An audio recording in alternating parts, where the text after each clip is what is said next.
बिल्कुल, देखिए सीटों के लिहाज से तो ठीक है, 118 सीटें अवध से आती हैं, लेकिन आपको यह भी समझना होगा कि अवध सिर्फ उत्तर प्रदेश नहीं बल्कि देश की राजनीति की धुरी रही है। ये अयोध्या नगरी, जहां से हम आपको आंकड़े दिखाएंगे, पीछे सरयू जी बह रही हैं, राम मंदिर निर्माण कार्य यही अवध में ही, इसी अयोध्या जी में चल रहा है। और साथ ही साथ जो प्रदेश की सत्ता की गद्दी है लखनऊ, वो भी तो इसी अवध में पड़ता है ना। और इन 118 सीटों का पूरा गणित, सी वोटर का आंकड़ा ये कह रहा है कि 118 सीटों में से 71 से 75 बीजेपी गठबंधन के खाते में जा सकती हैं। समाजवादी पार्टी गठबंधन 40 से 44 सीटें हासिल कर सकता है। बीएसपी के खाते में 0 से 2 सीटें, कांग्रेस की हालत भी 0 से 2 पर सिमटती हुई, अन्य के खाते में 0 से 2। लेकिन बड़ा आंकड़ा, बीजेपी सबसे आगे अवध रीजन में 71 से 75 सीटों के साथ। हालांकि 2017 के मुकाबले अगर देखा जाए तो बीजेपी को अवध रीजन में भी भारी नुकसान होता हुआ, क्योंकि इन 118 में से 97 सीटें 2017 में बीजेपी ने अवध में जीती थी। और समाजवादी पार्टी को पिछली बार 2017 के मुकाबले जब 12 सीटें जीती थी,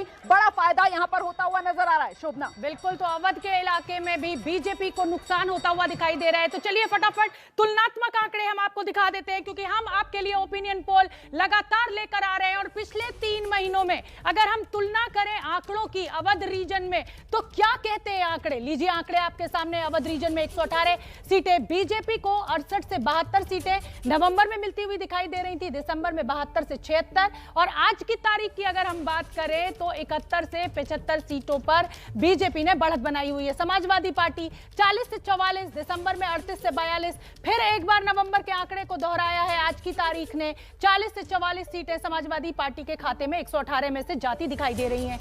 बहुजन समाज पार्टी, जिसके लिए कहा जा रहा है कि अपनी जमीन बहुजन समाज पार्टी खो चुकी है, 3 से 7 सीटें नवंबर में, दिसंबर में 2 से 6 सीटें, और आज की तारीख में 0 से 2, यानी जो सबसे बड़ा नुकसान होता हुआ दिखाई दे रहा है वो बीएसपी को दिखाई दे रहा है। और लीजिए मेरे वरिष्ठ सहयोगी पंकज झा जुड़ गए। पंकज झा, यहां भी बीजेपी को नुकसान होता हुआ दिखाई दे रहा है, यानी अगर हम कुल मिलाकर आंकड़ों को समझे, जैसे जैसे आगे बढ़ेंगे तो बीजेपी के लिए मुश्किल उत्तर प्रदेश में।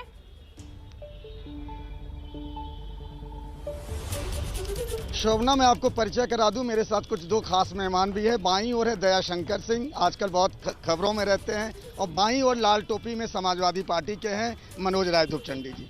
दयाशंकर जी, अभी जो सर्वे आया है बुंदेलखंड के और अवध के, उसमें बीजेपी आगे तो चल रही है, लेकिन उसको करीब 40-50 सीटों का दोनों इलाकों से अगर देखें तो नुकसान है। तो 300 के पार वाला जो नारा है वो सिर्फ नारा ही लग रहा है।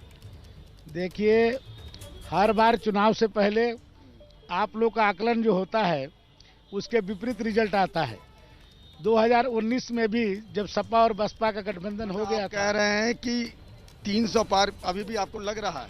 निश्चित है, आप देखिएगा हम 325 के ऊपर जाएंगे।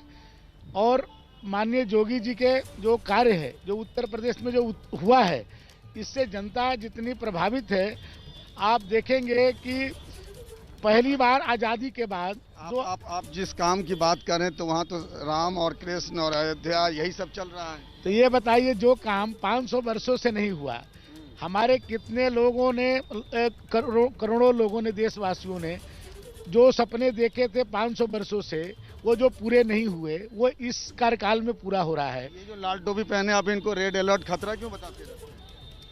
नहीं, देखिए, ये जब आप देखिए, जब ये दोनों लोग मिल करके जब चुनाव लड़े थे 2019 में, तब भी भारतीय वही कहानी नहीं होती। ये कह रहे हैं 2014, 17, 19 हार गए, कुछ फर्क नहीं पड़ता है। आप लोग भी बहुमत के आसपास तो नहीं दिख रहे हैं। देखिए, जो भाजपा का भ्रम था कि अपराजय है, उसको प्रधानमंत्री मोदी जी के क्षेत्र से हम लोगों ने चकनाचूर कर दिया। अभी किसकी बात? अभी पिछली बार एमएलसी का चुनाव हुआ। एमएलसी का चुनाव अलग होता, हम इस चुनाव की बात। जहां से हारना शुरुआत हुई थी, वहां से हराना शुरू किया, और पंचायत के चुनाव में बुरी तरीके से हराए। अधिकतर जिलों में तो जनता पार्टी की, समाजवादी पार्टी के नहीं है, बीजेपी। भारतीय जनता पार्टी की उत्तर प्रदेश की सरकार जो माफियाओं को संरक्षण देती है, पूरे उत्तर प्रदेश के लोगों ने तो बुलडोजर चलवा रहे हैं योगी आदित्यनाथ। क्या मैं गलत कह रहा हूँ?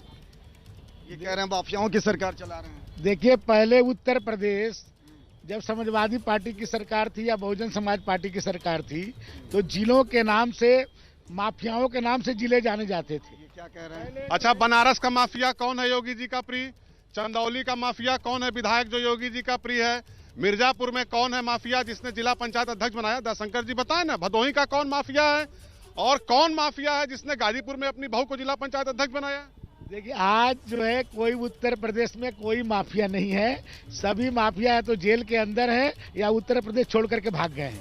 चलिए बहस तो जारी रहेगी, लेकिन ये है कि दयाशंकर जी और ये दोनों के अपने अपने दावे हैं मनोज राय के कि नहीं उनकी ही पार्टी जो है वो सरकार बनाएगी। शोभना बिल्कुल, तो अपने अपने दावे हैं और ये हम लगातार देख रहे हैं कि जैसे जैसे ओपिनियन पोल आगे बढ़ रहा है हर पार्टी का यही दावा कि हम जीतेंगे।